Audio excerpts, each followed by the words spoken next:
level uppers. Be honest. Have you ever won an Oscar-worthy debate, entirely in your own head, probably while shampooing or pretending to listen in a Zoom meeting?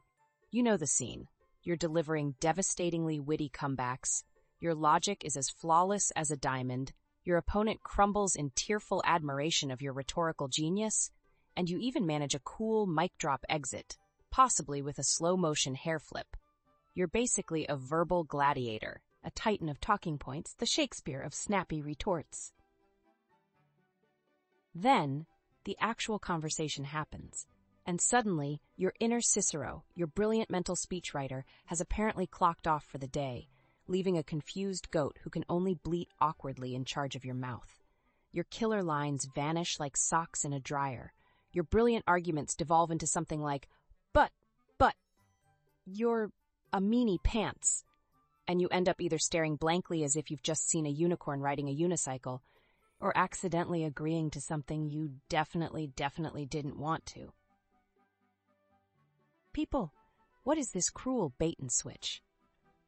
Why does our brain write us these Emmy-winning scripts for imaginary arguments, only to then throw us into the real thing with a faulty teleprompter, a live chicken on our head, and an audience of judgmental squirrels?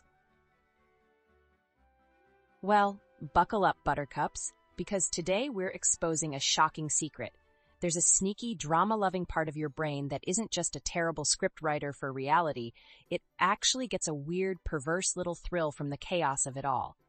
Yes, it's setting you up for spectacular failure, possibly because it's bored.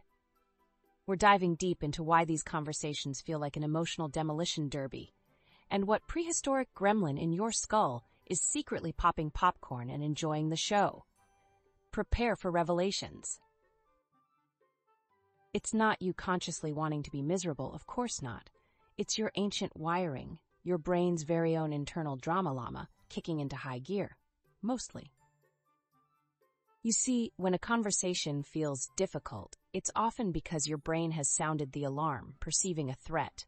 And when that threat response system is activated, that old fight-flight-freeze, it's designed to be incredibly intense, to grab your entire attention for survival.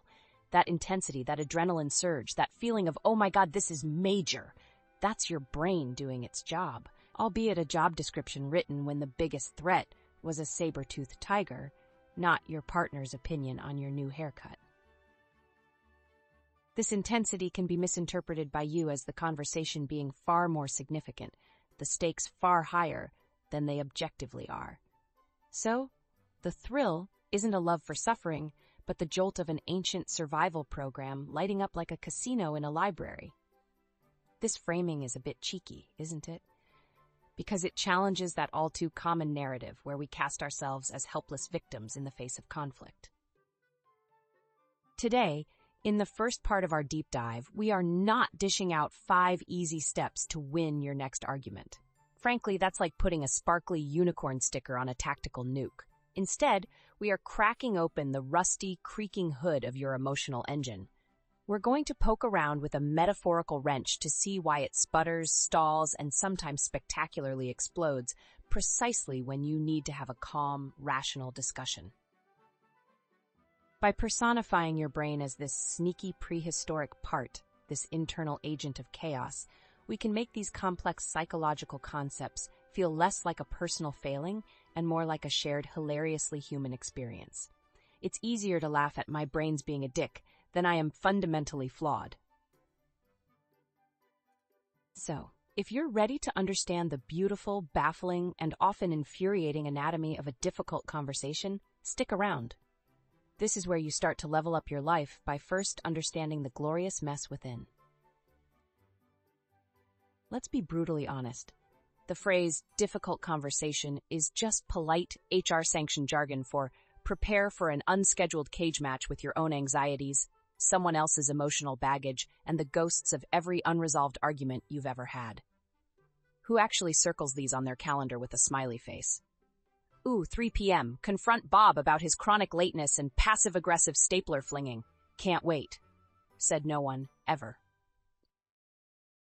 So, our mission today, should you choose to accept it, and you probably should because your relationships depend on it, is not to give you a cheat sheet of magic phrases.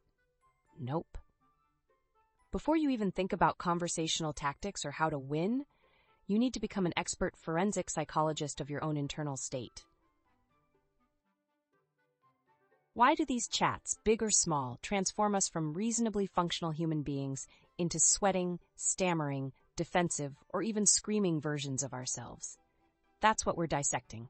No quick fixes, no easy answers, just pure, unadulterated understanding of the beautiful, terrifying disaster that is your brain under pressure. Most self-help advice out there jumps straight to the how-to without ever bothering with the what the heck is even happening to me. That's why so much of it fails.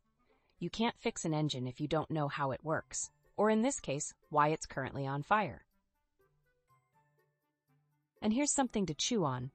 You think you're a cool, calm, collected, rational adult navigating a simple disagreement? Oh, you sweet, naive soul. The reality is, your brain is often running on software that was last updated during the Pleistocene epoch. And that Ice Age operating system? It's got some very strong, very primal opinions on how to handle perceived threats. Like your roommate suggesting ever so gently that perhaps your collection of artisanal sourdough starters is taking up a tad too much communal fridge space. This entire series is foundational. It's the bedrock upon which all future conflict navigation skills will be built. Because understanding why these conversations feel so goddamn hard is the absolute first step to reducing that soul-crushing anxiety and actually building the confidence to face them without needing a hazmat suit. So, let's dive into the emotional mosh pit. When we say a conversation is difficult, what are we really talking about? We're talking about a swirling vortex of emotions so intense it feels like they're about to stage a hostile takeover of your entire being. Let's name these little demons, shall we? First up, the alpha predator of difficult conversations, fear. Oh, the glorious, multifaceted beast that is fear. Fear of negative outcomes is a big one. Fear of rejection, that they'll hear your heartfelt plea and just laugh, or worse, confirm your deepest insecurity that you are in fact unlovable.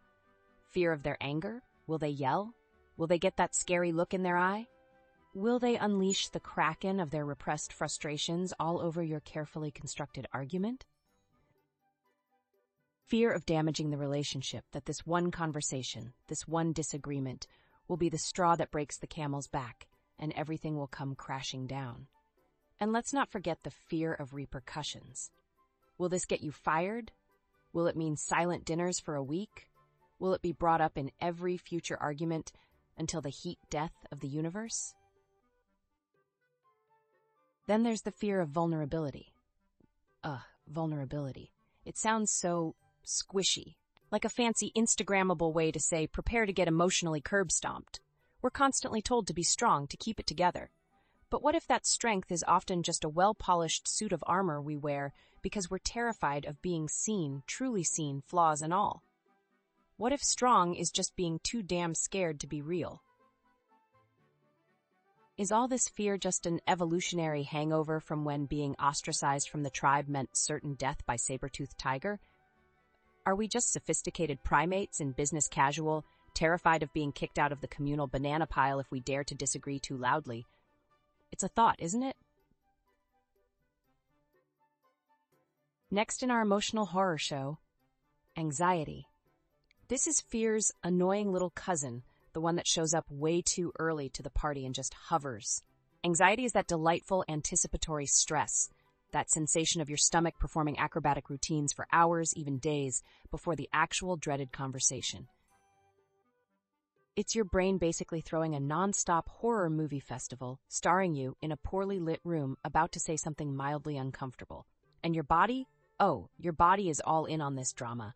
Your brain isn't just whispering, uh-oh, it's screaming, code red, battle stations, prepare for a sternly worded email about the new cover sheet protocol. Hence the racing heart, the shallow breathing, and shoulders tensing up around your ears like you're trying to become a human turtle. And who could forget our old friends, anger and frustration? Anger is the emotion that grants you the illusion of power for approximately 10 seconds, just long enough for you to say something you'll spend the next 10 years regretting. Frustration is anger's whinier sibling. Usually shows up when you feel like you're banging your head against a brick wall made of someone else's stubbornness. These are the hijackers in your head, the ones that can take a perfectly reasonable discussion and steer it straight into a ditch of accusations and resentment. But here's a controversial thought. Is anger ever really the primary emotion? Or is it more often a flashy, noisy bodyguard for more vulnerable feelings like sadness, hurt, or fear? Think about it. When a toddler can't articulate their needs, what do? They scream. They throw things. Are we as adults sometimes just throwing more sophisticated tantrums? And that age-old advice, never go to bed angry? What if that's one of the dumbest pieces of relationship wisdom ever peddled? What if it just pressures us into premature, half-baked, utterly fake resolutions, slapping a flimsy "we're fine" sticker over a festering wound, instead of allowing the raw emotions to breathe and be processed authentically? Sometimes, going to bed angry and agreeing to talk when you're not seeing red is the most mature thing you can do. Let's not leave out the insidious duo. Shame and guilt. Shame. That delightful, cringy, full-body wince when a difficult conversation pokes at your old wounds, your secret insecurities, or that nagging suspicion that you are, at your core, fundamentally unlovable, or at the very least, really, really bad at adulting. Guilt, on the other hand, is about what you did. Shame is about who you are. Shame makes you want to crawl into a hole and pull the hole in after you. Guilt, if you're not a complete sociopath, might actually motivate you to repair the damage, to apologize, to make amends. That's a pretty monumental difference in terms of conversational outcomes. When you feel shame, you're likely to get defensive, to deny, to blame others, anything to avoid that excruciating feeling of being fundamentally flawed. But here's a spicy little question.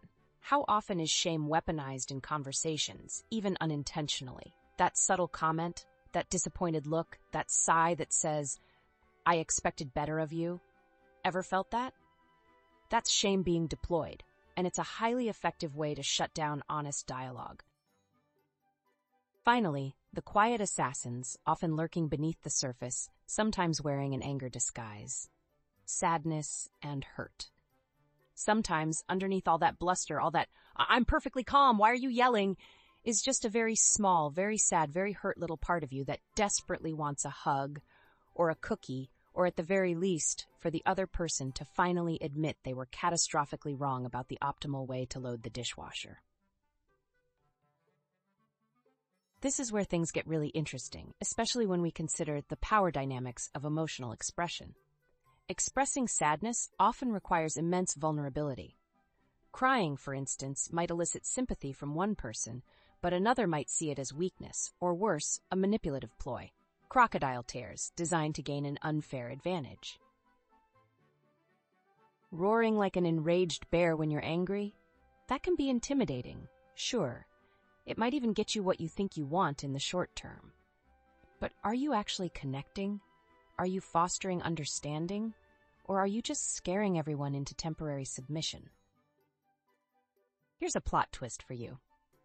Sometimes, showing that you're hurt, genuinely hurt, not just royally pissed off, is the secret handshake that unlocks actual, meaningful communication.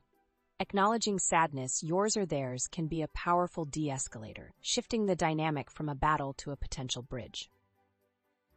The common advice to control your anger or don't be emotional often misses the point entirely. It's like telling a volcano not to erupt. These emotions are signals, often messy and uncomfortable ones, but signals nonetheless. The real skill isn't in suppressing them until you develop an ulcer. It's in understanding their roots, recognizing their disguises, especially anger covering for hurt or fear, and learning to articulate them in a way that doesn't involve metaphorical or literal flamethrowers. And that toxic loop between shame and anger? It's a doozy. Feeling inadequate or flawed can make you lash out in anger to feel powerful or regain control. That outburst then often leads to more shame or guilt, especially if your reaction was wildly disproportionate to the situation. It's a hidden engine driving so many arguments, a self-perpetuating cycle of misery that never gets addressed because no one recognizes it. And let's not even get started on how societal norms can mess with this. Men often being conditioned to express sadness as anger, while women expressing anger might face harsher judgment. It's a complex, tangled web, folks. So, there you have it. The emotional cocktail that turns a simple chat into a psychological cage match. If you recognized your own feelings in that dumpster fire, prove you're human and smash that like button. And if you're wondering why your body and brain betray you like this, you cannot afford to miss the next episode. Subscribe and hit that notification bell, because in part 2, we're plugging directly into your brain on conflict. We'll expose the neurological freak show, the automatic panic buttons, and even dip our toes into the first of many cognitive traps your mind sets. Comment below and tell us, which of these emotions, fear, anxiety, anger, shame, or hurt, is your primary villain in a difficult conversation?